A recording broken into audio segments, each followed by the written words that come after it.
అన్నారు. ఎందుకని మమతా బెనర్జీని బెంగాల్లో మూడోసారి కూడా ఎందుకు ఇచ్చారంటే అదే ఇప్పుడు ఇవన్నీ ఇన్ని అరాచకాలు జరుగుతున్నాయి, ఇన్ని అక్రమాలు జరుగుతున్నాయి, ఏది రైస్ మాఫియా, కరప్షన్ జరుగుతోంది, మహిళల మీద దాడులు జరుగుతున్నాయి. ఇన్ని జరిగినా కూడా ఇంకా అంటే ఆ సాచురేట్ ఆ పీక్ పాయింట్కి ఇంకా వెళ్ళలేదా, లేకపోతే ఆల్రెడీ ఆ డౌన్ఫాల్ స్టార్ట్ అయిందా? ఈ పాయింట్ కి వెళ్ళారా అనేటువంటి దానికంటే దాని మీద జనంలో రావాల్సినటువంటి చైతన్యం ఒక బెంగాల్ అనే కాదు, ఎక్కడైనా నాట్ ఓన్లీ బెంగాల్, అదే అన్నా నేను. రావాల్సినంత చైతన్యం జనంలో రావడం లేదు. ఇంకా పాలకుల మీద భ్రమలు అనేటువంటివి ఇంకా వివిధ రాష్ట్రాల్లో లేదా కేంద్రంలో ఎక్కడైనా కానీ భ్రమలు అనేటువంటివి కొనసాగుతున్నాయి. అందుకనే ఇలాంటి వాళ్ళు మళ్ళా ఎన్నికవుతున్నారు. ఆ ఎన్నికైన తర్వాత వాళ్ళకి ఇంకా అహం బలిసిపోయి అసలు మొత్తం జనాన్ని 2 సార్లు 3 సార్లు ఎన్నికైన తర్వాత వాళ్ళు పూర్తిగా తలకెక్కుతుంది. ఇక మనం శాశ్వతం మనం చూసాం పక్కనే ఉన్నటువంటి ఆంధ్రప్రదేశ్ లో ఒకసారి ఎన్నికైనా 30 ఏళ్ళు అధికారంలో ఉంటారని చెప్పేసి వైసీపీ నేత జగన్మోహన్ రెడ్డి గారు ఏ విధమైనటువంటి స్థాయికి వెళ్ళిపోయారో మనం చూసాం. ఇవాళ ఉన్నటువంటి ధోరణి అట్లా ఉంది, దేశం మొత్తంలో ఉన్నటువంటి ధోరణి. అందుకని సమాజం కూడా దీని మీద తీవ్రమైనటువంటి ఆత్మశోధన చేసుకోవాల్సినటువంటి అవసరం కూడా ఉందనేది నేను చివరిగా చెప్పవచ్చు. చివరిగా వీరేంద్ర యాదవ్ గారు, ఇప్పుడు ఈ ఏర్పాటైనటువంటి కమిటీ కేవలం మహిళా డాక్టర్ల భద్రత మాత్రమేనా, లేకపోతే ఓవరాల్గా మహిళల భద్రత కోసం ఏర్పాటైనటువంటిదా? నేను ఎందుకు అడుగుతున్నానంటే తెల్లవారు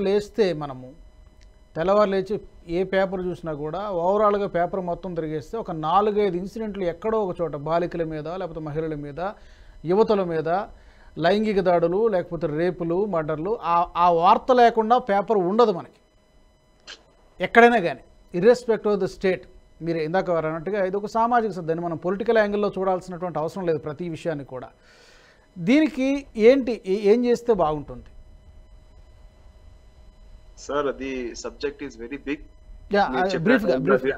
సో ఇప్పుడు ఏదైతే ఈ 10 మెంబర్స్ కమిటీ ఉన్నారో వీళ్ళు అన్ని ఇప్పుడుగా జరిగిన వాస్తవాలు, ఇప్పుడు జరిగిన ఇన్సిడెంట్స్ ని రానున్న రోజుల్లో ఫోకస్ చేసుకుంటూ, ప్లస్ అట్లాగే వర్కింగ్ ఉమెన్ కేటగిరైజ్ చేసుకుంటూ, అలోన్ ఉమెన్, సింగిల్ ఉమెన్, ఇట్లా age categorise, school level children, plus అట్లానే కాలేజ్ లెవెల్ వర్కింగ్ ఉమెన్, ఇట్లాంటి హాస్టల్స్ లో ఉండే వాళ్ళకి, యూనిఫామ్ లో ఉండే వాళ్ళకి, ఇట్లాంటి డిఫరెంట్ కేటగిరీస్ వాళ్ళకి ఏ విధంగా భద్రత ఇవ్వాలి, రానున్న రోజుల్లో వాళ్ళకి women empowerment at the same time safety and security of the women గురించి ఆలోచన చేయాల్సినది ఎంతో అవసరం ఉన్నది. ఇంకొకటి, ఇప్పుడు ఏదైతే మమతా బెనర్జీ ప్రభుత్వం గురించి మాట్లాడుతున్నామో ఇది దేశంలోనే హైయెస్ట్ కరప్టెడ్ స్టేట్. ఎందుకంటే మొన్న దాంట్లో టీచర్స్ అలొకేషన్ ఏదైతే గవర్నమెంట్ టీచర్స్ అలొకేషన్ లో కూడా ఒక హెడ్ మాస్టర్ అనే 12th స్టాండర్డ్ బిఎడ్ లేని వ్యక్తులకి, ఇటు బంగ్లాదేశీ నుంచి వచ్చిన వాళ్ళకి అక్కడ లోకల్ కార్పొరేషన్ టికెట్లు ఇవ్వటము, అట్లా గవర్నమెంట్ వ్యవస్థలో ఉన్న గవర్నమెంట్ నుంచి అక్కడ బంగ్లాదేశ్ వచ్చిన వ్యక్తులకి వచ్చిన 2-3 సంవత్సరాలకే వాళ్ళ గవర్నమెంట్ జాబులు ఇప్పియటము, అక్కడ పెద్ద మాఫియా, ఒక రిక్రూట్మెంట్ కి ఈ మమతా బెనర్జీకి అట్లాగే ఒక మాఫియాకి రెండింటికి ఈ 2 సంవత్సరాలు కలిసి అక్కడ వెస్ట్ బెంగాల్లో టోటల్ గా టేక్ ఓవర్.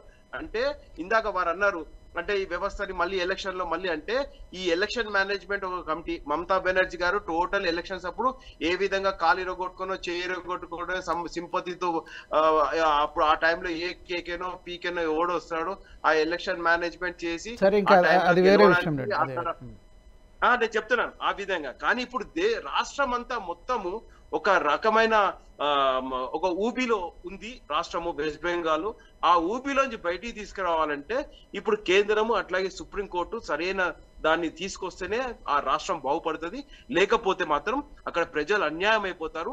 అక్కడ ప్రజలకి ఏ మాత్రం ఇందాక 60-40 అని ఎందుకు క్లియర్ చెప్పారంటే స్థానికులు 60%, బయట నుంచి వచ్చిన 40% సెటిలర్స్ లోకల్ ని డామినేట్ చేస్తున్నారు.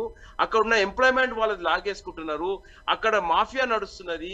స్థానికులు ఏ విధంగా నోరెత్తే పరిస్థితి లేదు.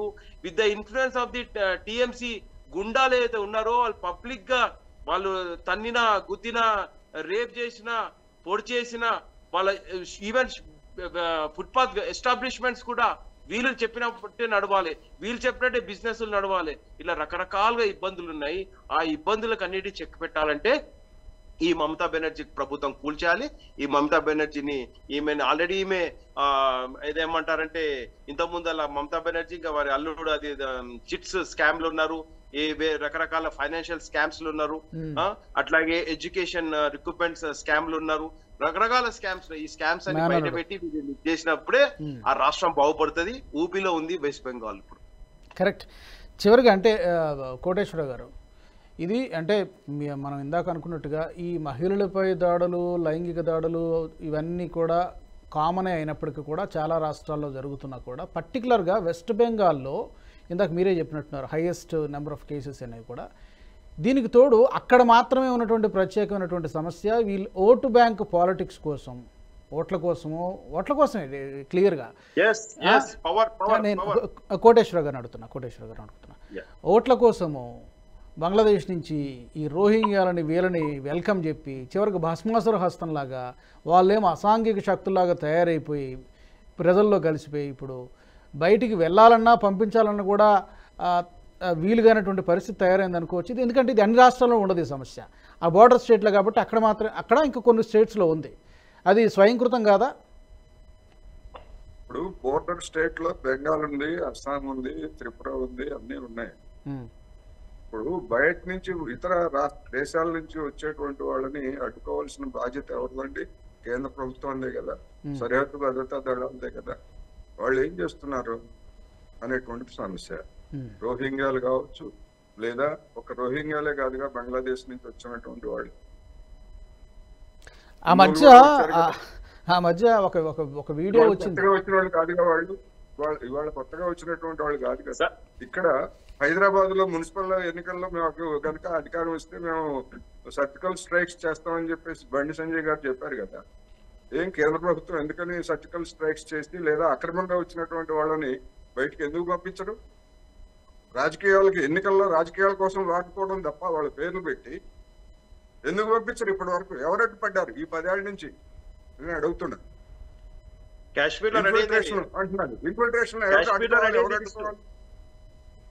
వీరేంద్ర గారు, బోర్డర్ సెక్యూరిటీ ఫోర్స్ ఏం చేస్తున్నారు?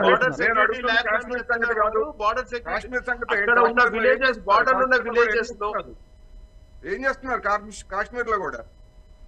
కాశ్మీర్ లో మొత్తం ఎవరిని ఇన్ఫార్మేషన్ ఎవరిని బయట పంపించాలి, మొత్తం A to Z మొత్తము కాశ్మీర్ లో కూడా ఏం పంపించలేదు.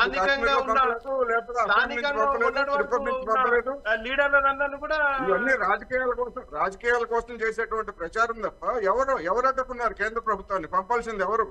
రాష్ట్ర ప్రభుత్వానికి అధికారం ఉందా సరిహద్దుల మీద? ఏం చేస్తున్నారు కేంద్ర ప్రభుత్వం? ఏం చేస్తున్నారు లేదంటారా? అందుకోసమే దేశం ఇంత భద్రతగా ఉంది. బంగ్లాదేశ్ కి మన దేశానికి అందుకే ఇంత భద్రత ఉంది కదా.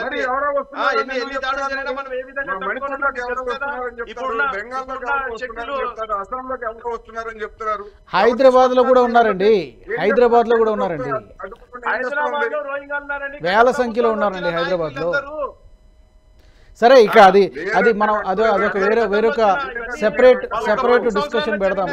నేను అంటలేదు రోహింగ్యాలు లేరని, నేను అంటలేదు. రోహింగ్యాలు ప్రతి వాళ్ళు నేరస్తులు కాదు. ఒకవేళ నేరస్తులు అయితే మీరు పంపించండి, కేంద్ర ప్రభుత్వం పంపించాలి. ఢిల్లీలో కూడా ఉన్నారు రోహింగ్యాలు. ఓకే, ఢిల్లీలో కూడా మీకు రోహింగ్యాలు ఢిల్లీలో చాలా చోట్ల ఉన్నారు. డెఫినెట్ గా ఇది అడ్రస్ చేయాల్సినటువంటి విషయము, దేశ భద్రతకు సంబంధించినటువంటి విషయము. దీని మీద సెపరేట్ గా మరొక సెపరేట్ డిస్కషన్ పెడదాము. అడ్డుకున్నారా? ఎన్నికల ప్రచారం వాడుకోవడానికి ఎవరు ఆడుకుంటున్నారు? అందరూ వాడుకుంటున్నారు, ఎవరు తక్కువ కాదు. చెప్తుంది అది. Okay, thank you so much. Thank you చర్చలో పాల్గొన్నందుకు. కేంద్రంలోకి వచ్చి మేము 10 సంవత్సరాలు అనేక రకమైన తీసుకొచ్చాము. భద్రత, బార్డర్ల భద్రత, సెక్యూరిటీ ఉంది. ఓకే, అది సెపరేట్ 30 సంవత్సరాల నుంచి జరుగుతుంది.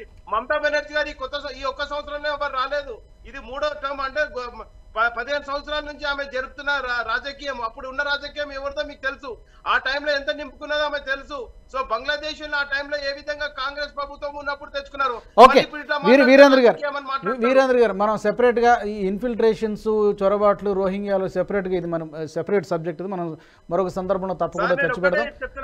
ఇప్పుడు మన టాపిక్ గురించి నేను చెప్తున్నాను. ఇది జరిగింది చాలా దారుణము. ఏ మహిళకి రానున్న రోజుల్లో ఎటువంటి ఏ ఆడపిల్లకి ఇలాంటి పని ఇలా కాకూడదు, మహిళలకు ఇట్లా కాకూడదు.